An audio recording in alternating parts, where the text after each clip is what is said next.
Thank you mga kaibon, maraming salamat po. Welcome back sa YouTube channel natin. Kumusta po kayong lahat mga kaibon?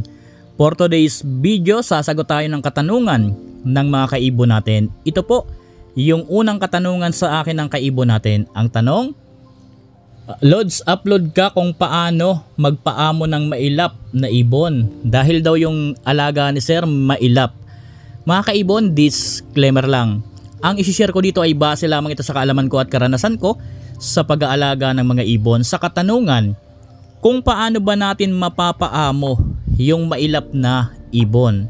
Alam nyo mga kaibon, medyo challenging po ang ganitong pamamaraan. Medyo mahirap po natin mapaamo yung mga alaga natin. Lalo na po kung hindi naman sila lumaking handpid. Talagang medyo mahirap po yan mapaamo mga kaibon. Pero meron tayong pamamaraan na ginagawa para kahit papano mabawasan yung pagiging mailap ng alaga natin. Hindi man talaga siya totally sobrang amo kagaya ng mga handpid na pwede nating hawakan. At least baka po makatulong na mabawasan po yung pagiging mailap ng mga alaga natin. Ito kasing mga mailap na ibon, ito po yung talagang medyo mahirap kapag nabubulhabog.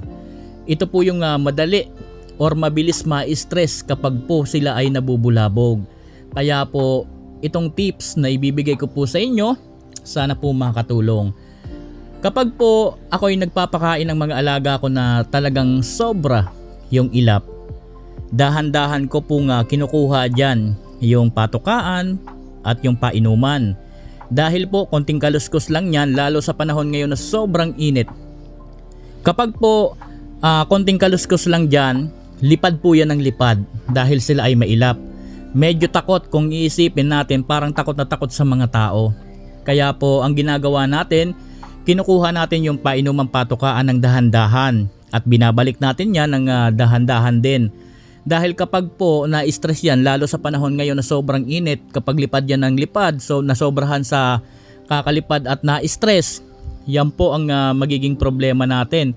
Dahil sila po yung talagang nagbubunot ng mga balahibo sa dibdib mga kaibon. Kaya po kapag kukuha tayo ng patukaan at painuman, dahan-dahan kapag ibabalik, ganun din po. Ngayon mga kaibon, kung wala kayong ginagawa, tambay kayo palagi dyan sa may harap ng cage nila. Sanayin ninyo na nakikita kayo palagi. Kumbaga sanayin nyo na nakakakita ng tao. At iparamdam po ninyo sa kanila na pag nandyan po kayo sa harap ng cage nila, kahit po nagbibigay kayo ng pagkain at vitamin sa kanila, iparamdam nyo po sa mga may ilap ninyong alaga na hindi po kayo threat para sa kanila. Para hindi po sila matakot. Mas maganda, masanay na lagi po kayong nakikita dyan. Kung wala po kayong ginagawa, pwede ninyong bisibisitahin. Umaga, tanghali or hapon para at least nakikita po kayo. Kapag nandoon na kayo sa harap, yung galawan natin pino. Dahil konting kaluskos nga lang yan, lipad yan ang lipad. At kung merong nest box yan, tago agad yan dyan sa loob. Mapapansin nyo naman yan sa mga maiilap ninyong ibon. Kaya yung galawan, pino lang. Para iparamdam natin sa kanila na hindi tayo threat para sa kanila. Iparamdam natin na kakampi tayo. Kapag nasanay na sa iyo yan, na lagi kayong nakikita, minsan makakakita ka rin ng pag-i-improve. Kapag nagbibigay ka ng patuka, nagbibigay ka ng vitamins, hindi na sila lipad ng lipad. Kumbaga, normal na yung galawan. Kahit medyo merong kaluskos ng konti, at least hindi na sila lumilipad. So kapag gaganon, medyo nasasanay na po yan sa inyo na ramdam na niya na hindi po kayo threat para sa kanila at ramdam na niya nakakampi kayo nila. Ngayon mga kaibon, kapag gaganon, pag tumatambay na po kayo dyan sa may cage ng alaga ninyo, ganito rin ang gawin ninyo kagaya po ng ginagawa ko. Kukuha po ako ng buto ng sunflower seeds at ilalagay ko po doon sa butas ng cage. Parang susubo tayo sa kanila. Parang ilalagay natin doon sa may butas ng cage yung tapos ipapakita natin sa kanila na parang inaabot natin, na parang isusubo natin sa kanila. So sa ganyang paraan, magiging okay. Mas mararamdaman nila na hindi tayo threat para sa kanila. So yan lang po ang ginagawa ko. At least hindi man po sila mapaamo natin na talagang parang time na ibon. So at least nabawasan po yung ilap nila. Dahil napakahirap po kapag sobrang ilap ng ibon. Mahirap po talaga dahil ang bilis po niyan ma-stress kapag nabulabog natin. Sila yung mga ibon na dapat hindi binubulabog. Kasi kapag nabulabog lang ng konti, yan na po yung sobrang stress na niyan agad. Mapapansin ninyo yung ibon kapag sobrang stress, tingnan nyo yung mata.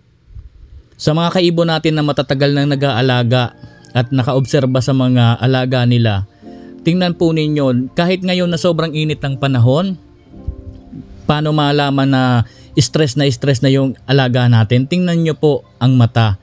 Kapag po ang mata na parang sobrang dilat, na parang kung nakikita po ninyo yung mga red eye na parang merong one eye cold na merong nakalabas na yung parang puti dyan sa may mata sa mga red eye, dito sa mga alaga natin kapag sobrang stress, ganyan din po yan. Makikita nyo na sobrang dilat ang mata. Kaya itong idea na to, importante rin po ito. Dahil sobrang init nga ng panahon, obserbahan ninyo ang mga alaga ninyo. Kapag hingal na hingal at dilat na dilat ang mata, dextrose powder agad. Dahil po sobrang stress na po niyan. Ganyan po kapag nai-stress ang mga maiilap na ibon. Talagang mapapansin po ninyo na dilat talaga yung mata niyan mga kaibon. So kapag kaganyan, dextrose powder agad. At itong mga maiilap, yan po talaga, base sa experience ko, ang pinakang mahirap ma-stress. Talagang kapag nabulabog mo yan, pag na-stress yan, bunot-bunot talaga yan sa may dibdib nila mga kaibon. Kaya po, itong pamamaraan na binigay nating tips kung paano mabawasan yung ilap, hindi ito totally na sasabihin natin na magiging parang time. Swerte natin kung maging ganon. Kumbaga, naging parang banding nyo na yung pagbigay mo ng sunflower seeds doon sa mga alaga mo, lumalapit na sila. Bless ka nun. Dahil na maganda yung resulta.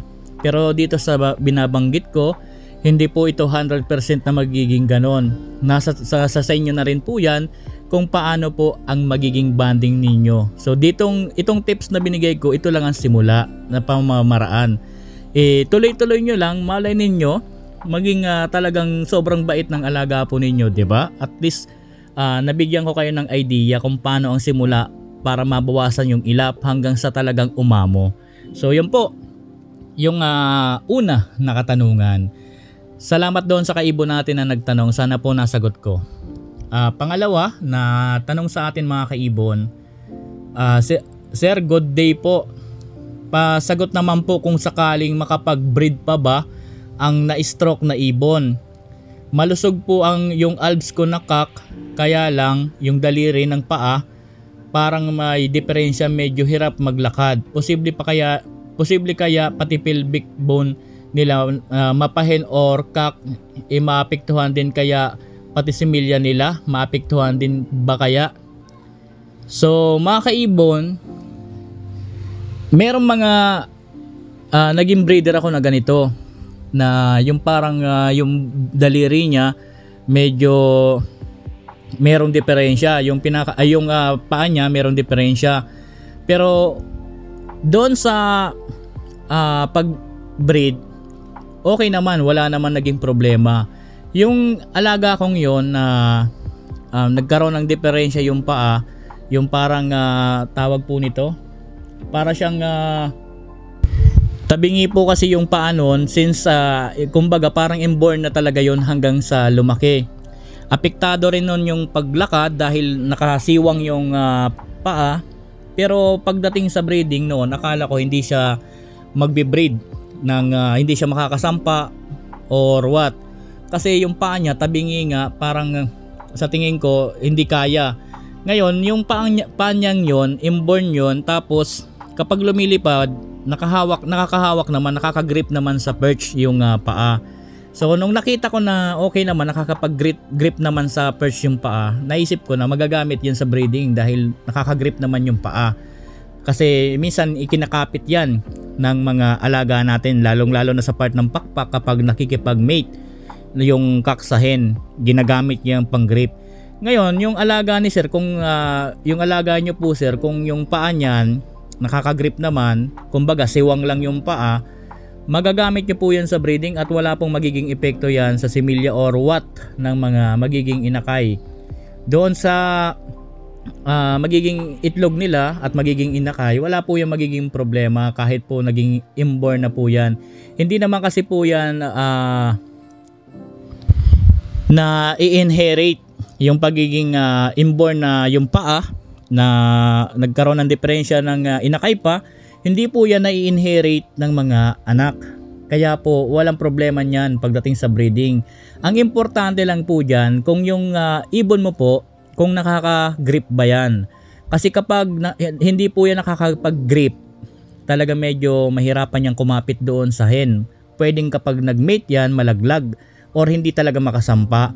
Pero kung nakakapag-grip naman, kung siwang lang ang paa niyan, wala pong problema yan sa breeding. At uulitin ko, ang pagiging ganyan po sa mga alaga nating ibon, kahit naman sa ibang hayop mga kaibon, sa ibang kagaya ng iba nating mga alaga, kahit naman inborn yan na ganyan na siwang yung paa or nagkaroon ng problema, hindi naman po inherit ang ganyan, kaya po wala pong problema yan pagdating sa itlog or kaya naman sa mga inakay. So yan po yung pangalawang katanungan sa atin ng kaibon natin. Panghuling katanungan natin, dahil po medyo mahaba na itong video natin. Asking lang po sir, pwede po bang magpainom ng fertility booster ang breeder kahit may inakay? May inakay sila? Salamat po. Mga kaibon, huwag po kayo magbibigay ng fertility booster kapag po merong inakay yung mga alaga po ninyo. Dahil po yung fertility booster na iniinom yan, may papasa lang din po yan doon sa mga inakay na baka ikasira pa ng inakay, baka maging sayang. Medyo matapang po itong mga fertility booster at ang kinakailangan po ng mga inakay, hindi po fertility booster, nutrients po ng breeder. At ang kinakailangan po ng inakay, vitamins po na magmumula po sa na ininom ng breeder na isusubo sa inakay. So yan po ang kinakailangan po ng mga inakay. Kaya po wag muna kayong magbigay ng fertility booster kung meron pang inakay, dahil lahat ng ibinibigay ninyo na iniinom or kinakain, sinusubo lang po yan sa mga inakay ng breeder po natin. Kaya baka po magka-problema sa breeder, ay sa inakay, masayang. So mas maganda kapag wala na silang inakay, saka po tayo magbigay ng mga pampafertile kung nagme-mate na sila or magme-mate na sila. So yan po yung panghuli mga kaibon na katanungan. Yung ibang katanungan sa susunod naman natin na video. Pasensya na mga kaibon kung hindi ko agad nasasagot lahat ng katanungan, dahil po kapag hinabaan natin ng hinabaan, meron naman tayong mga kaibon na nagko-comment na sobrang haba na ng video. So tama na po ang ganito. At least po nakasagot tayo ng ilang katanungan. Importante rin po ito lalong-lalo sa mga kaibon natin na nagtatanong at doon sa mga kaibon natin na nanonood. Maraming salamat po. Happy birthday sa ating lahat po. God bless sa ating lahat mga kaibon. Thank you po.